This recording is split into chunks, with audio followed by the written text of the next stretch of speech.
Welcome to the TomorrowZone Catalyst Podcast. I'm your host, Jennica Burgh. It is so easy to get buried in the flood of tasks, notifications, and demands these days. But what if the very thing that you think you can't make time for, stepping back, reflecting, envisioning the future, is actually the most important leadership move you could make? In this episode, Deb Reuben and I dig into what it takes to reclaim mental space, break through the noise, and lead with clarity. If you get stuck in busyness and are craving a rest, this conversation is for you. So Deb, let's get into this. You work with a lot of high-performing leaders. What patterns do you notice when it comes to people feeling stuck in busyness?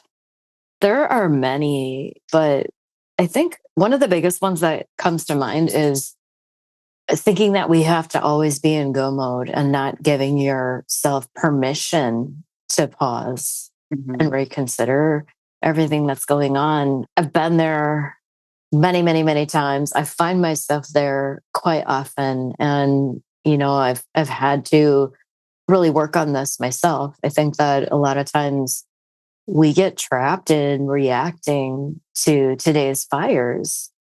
And when you're stuck in firefighting mode, you actually cannot be in future thinking mode. You can't be in expansive visionary mode. We're just not biologically created to do that.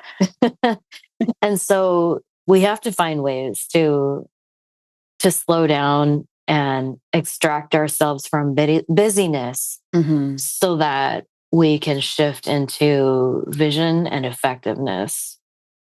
I know from working with you that this is something you are super passionate about and kind of evangelize with good reason. So how do you personally make space for vision and clarity when, let's be honest, everything feels urgent? Yeah. There's so many instances where this happens. It reminds me of the movie The Hunger Games. At the end of the movie, the big question is this real or not real? Is this pressure? Is this urgency real or not real? And that's harder and harder to deal with today because it feels like things are coming at us faster and faster and faster. Yeah. I've been in positions in life where it is life or death. But in those instances, the urgency and the importance is real. You're rushing to the emergency room because your sister's heart failed. That's real. You drop everything and you go. And that has happened. On the flip side, at the same time, dealing with implementing technology, the fact that your screen's button is pink instead of blue, that may be bothering you in the moment. That may be annoying, but it is not the end of the world. And so we really do need to step back and get clarity about what is a priority, what is important to us. And I think as, leaders, no matter where you're leading from the top, you're leading from the middle, you're leading yourself. You have to get so clear on what do you believe? Why do you believe it? What are your priorities? What is driving you?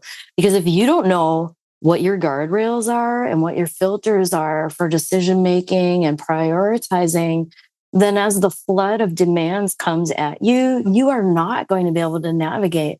And the only way that you can get clarity on that, it's so counterintuitive in this go, fast-paced world, is to stop, to pause, take a breath, and take some time to think about it.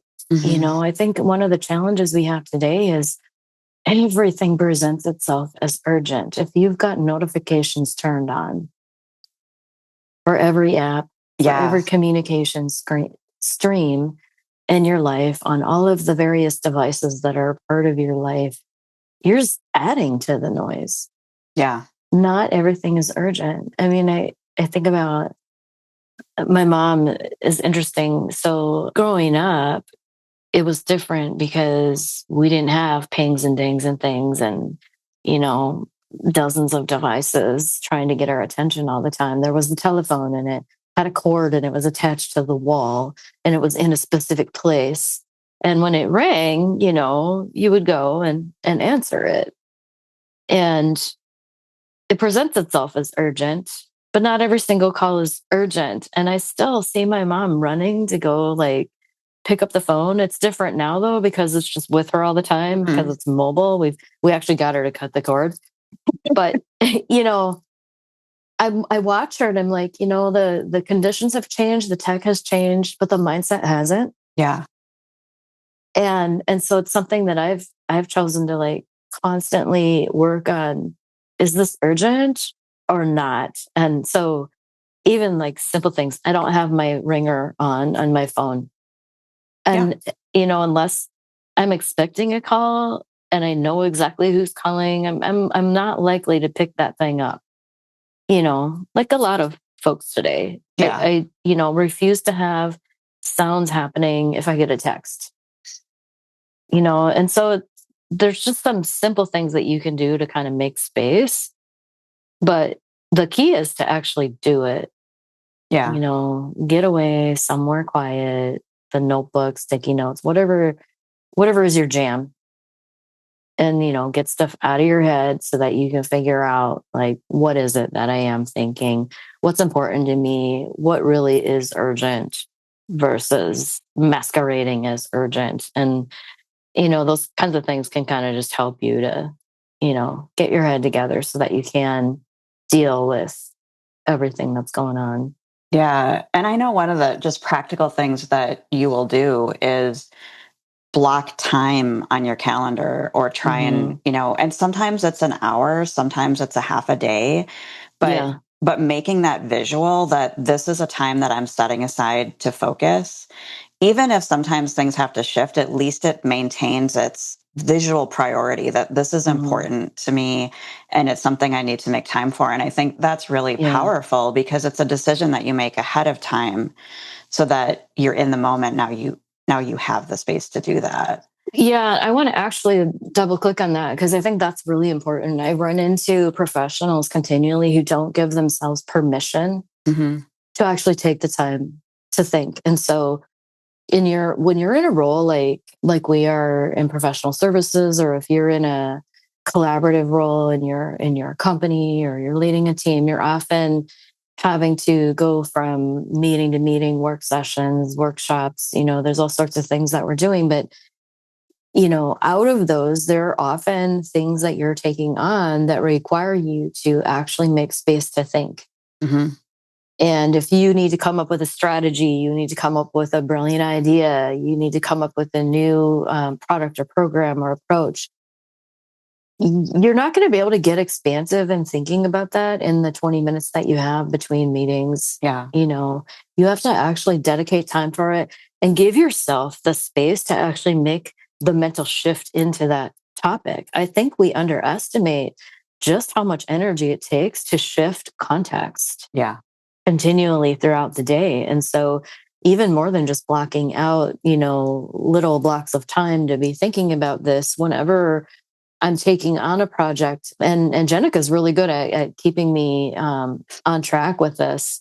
You know, whenever we're considering doing something, we're taking something on, and I'm an ideator and everything's exciting to me. And so like it's really easy for me to say yes. But before saying yes, we pull out the calendar and we go, well, let's just check in with reality because, you know, as much as you want to do this thing, as exciting as it is, and it just, you know, it might be just smack in our wheelhouse. Let's make sure there's actually space for that to fit, you know, given our priorities, but also given the capacity because, you know, we all have the same 24 hours a day. You know, how you invest those hours matters. And if you're taking on something, but you're not actually scheduling time to do the work, you're going to add a lot of stress, frustration, and anxiety to your life because that thing's going to be on your back until it's done. Yeah, absolutely. You know, and now you're giving up your weekends, giving up your vacations, and, you know, it's hard to extract yourself from that. Yeah, that's true. You mentioned mind shift. So what mindset shifts are necessary for leaders who want to move away from that reaction mode, you know, to more big picture thinking? This is something that I talk about a lot in my book. So a lot of frameworks for this is a lot of the work that we do. So, I mean, the first mindset shift is really kind of busting a myth. I can't slow down, because it seems counterintuitive when you have so many things coming at you and everything feels urgent and fast, and instant isn't fast enough anymore. And now we're saying you need to use the power of the pause. You need to take a breath, step back, and assess what's going on. That is actually an accelerator. Yeah. So you can proceed with confusion, or you can pause, take a breath, reassess, and proceed with clarity. That clarity is going to help you navigate the uncertainties that will inevitably come up as you're pursuing whatever goal it is. And so I think that just recognizing that pausing to get clarity before you proceed is actually an accelerator. And once you understand that, then when you are shifting into big picture thinking, there are so many tools in the toolkit to help you do that. So one of them is just asking yourself, okay, what am I thinking about this? Is it an assumption or is it a reality? And challenging all of those assumptions. I have a really phenomenal coach, and he introduced me years ago to a tool, and I don't know who exactly invented the tool, but it's called a limiting belief buster. And it forces you to just get quiet and ask yourself some questions about, okay, what's going on? What's the challenge I'm facing? What do I believe about that? And then you answer the question, and then you start to ask yourself, is that really true? What if it wasn't true? What if it was the opposite? And just start digging into how you're thinking about your thinking. Wow. And it can reveal so much clarity. It can reveal new paths forward, but you're never going to be able to even get to those deeper questions if you're not taking the time and space to do that. You can't do it while you're running from a hotel door to an Uber. Yeah. Yeah. Your brain doesn't work that way. And so again, I think, the mindset shift is recognizing sometimes slowing down is an accelerator, and you have to give yourself the permission to do it. Yeah. We use the imagery at TomorrowZone of a slingshot. And if you think about whether it's a slingshot or it's a catapult or it's a bow and arrow, you have to pull back. You have to. And the farther you pull back, the further that you go forward. And so it's actually a tangible thing. It's not just this kind of idea out there. That's how it works. If you want to be effective going forward, you have to take the time to pull back, really take a look at what you're doing. And so I think that's such powerful imagery, because it's a reality. It's not an idea. It is an idea, but it's also just the truth of the situation. Yeah. So, well, and another thing about that too, you might think, oh, but if I slow down to get clarity before I do something, I'm going to lose momentum. And this isn't about knowing all of the things before you take action. The pause and reset is really focused on understanding the why behind the action that you're taking. And if you don't have clarity about that, that's where you run into all of the turmoil as you're going through the messy middle of the pursuit of your goal. And so, it's not about avoiding taking action, and it's not about getting ready to someday start. It's not about that at all. I take action before I know all the things, but when I do take action, I darn well know why I'm taking that action. And I want my team to understand the why behind it as well, because when you find your why, you find your way. That's one of the favorite things I've heard from John Maxwell, very well-known leadership coach, but it's proven over and over and over again. Whenever I run into teams that are struggling, when there's confusion, often it's because we didn't just stop for a beat to truly understand together why we're doing this thing that we're doing and what that means to each person involved before we start running through the gauntlet to try and achieve the thing. It's stepping back to get clear on that makes all the difference. Yeah. And if you've started and you didn't do that, you can still pause and reset. Yeah. It's never too late. Yeah. Yeah. Can you share a moment when stepping back actually accelerated progress or innovation? Yeah. Oh my gosh. Well, Pick your favorite. So many. Yeah. Because this is kind of the work that we do with teams. Yeah. But, several times we've worked with companies that have taken on a big digital transformation initiative. And there's always so much hope and excitement and vision, but sometimes the vision isn't clearly shared. But there's all these expectations. And then you leap into this technology adventure, and oh my gosh, so many things can happen. And so from time to time we are brought in to help companies that failed in those attempts. And the thing that we have to do is help the team to, first of all, let's understand what happened, not to point fingers, not to place blames, but to learn from it. Yeah. Let's learn together. And now let's reset. Let's really get clear on what are we trying to achieve for this business, for our clients, for the people in this company. What are we trying to achieve and why? And what does that mean from each different lens?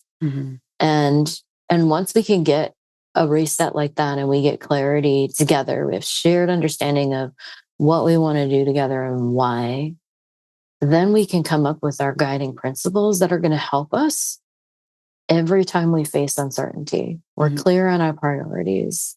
We're clear on how we're going to make decisions. We're clear on how we're going to work together. And, then as you're encountering all of the uncertainties that are inevitably going to come up, they always come up. This is when you're working with systems, there's so many different moving parts and you can't know all the things before you start, or otherwise you're not innovating.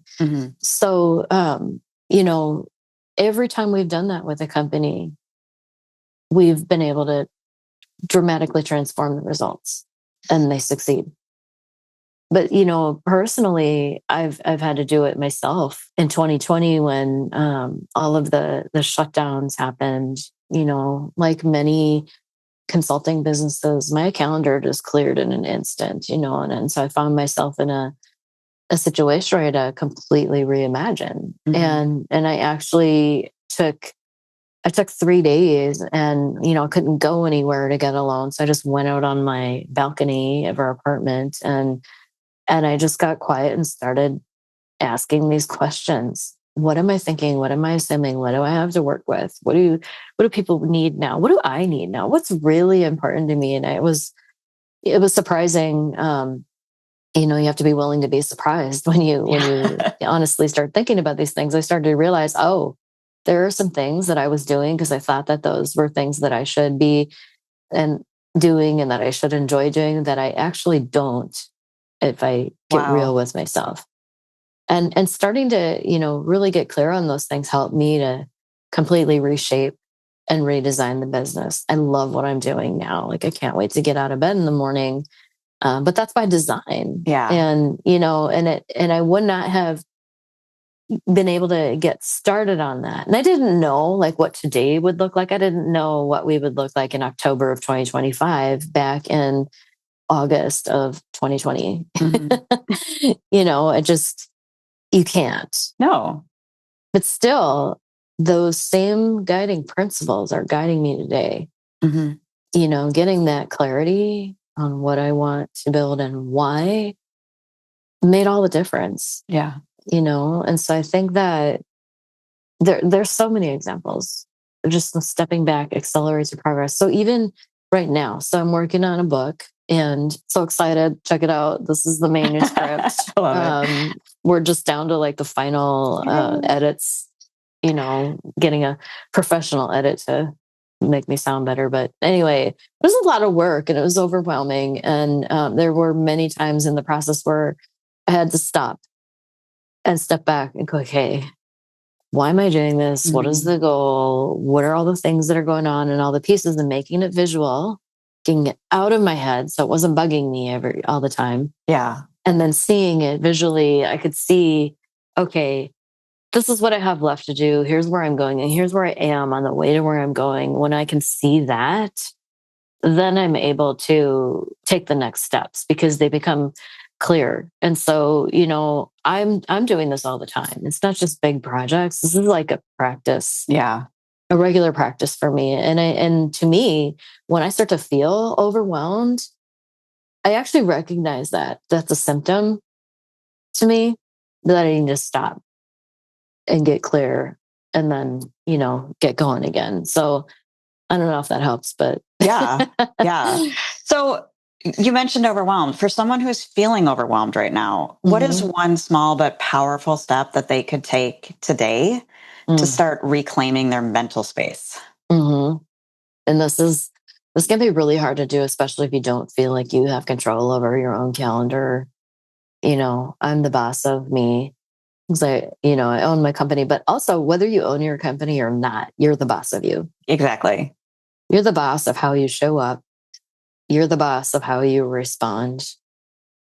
And you're the boss of knowing what energizes or drains you and for advocating for yourself. So, if you're feeling overwhelmed, I think regardless of what your position is, give yourself permission to take a break and take a breath. And, you might have to do it in the morning or after work.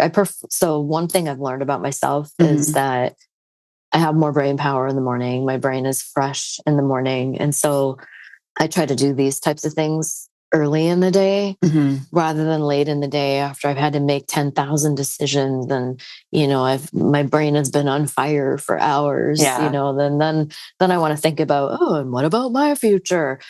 I think sometimes you need to prioritize yourself and that's okay. And so, absolutely. and if you are having trouble giving yourself permission to do that, I'm giving you permission right now. Take a half an hour on a Friday morning, get your notebook out and just get it out of your head, brain dump. What's going on? Yeah. What am I thinking about this? Or why is this bothering me? And it's not a woo-woo thing. It's just, it's pretty hard to deal with ideas if you can't see them in front of you. Yeah. And so just taking some time for yourself to do that can change all the things. And you can start to question, okay, what is on my calendar next week? What of these things are urgent? And do I need to have a conversation somewhere to clarify where I might be assuming urgency and importance, where it's really not, and unless you make the time to start to ask those questions, you're not going to be able to do it because you're still caught up in the flow. And I would say just recognize that a new practice can be uncomfortable at first. And so don't give up. I mean, when you're used to going, and then you sit and you ask your mind to be quiet and do its own thinking. Yeah. It can be really uncomfortable. So just know that, but stick with it. Put your phone someplace else because otherwise you're going to want to just grab it right away. So just be patient with yourself and let yourself learn a new practice because it's new. Yeah. Well, and one way you can do a new practice like this, especially when you're going through the phase where it's still uncomfortable, I started myself by just using timers. Yeah. I would say, okay, I'm going to commit to doing this and thinking about this for the next 20 minutes. And I would set a timer for 20 minutes because I can make myself do anything for 20 minutes. Right. And it's not a huge commitment. Yeah. But it can train you can train your brain to not crave distraction. Yeah. And to get into a flow of thinking. And now I've built triggers in my life to just instantly get into that, where now I need people to pull me out of focus. But you can start with something as simple as that. Set a timer, for 20 minutes and just sit down and have a think. That's awesome. Thank you so much. This has been just a great conversation. And if you're a leader who's been feeling the weight of constant motion, Let this be your invitation to pause, because vision requires space and clarity does not happen by accident. It happens by design. So ask yourself, what is one small shift that you can make today to start thinking bigger? Thank you so much for tuning in. And until next time, stay curious and choose to make awesome happen.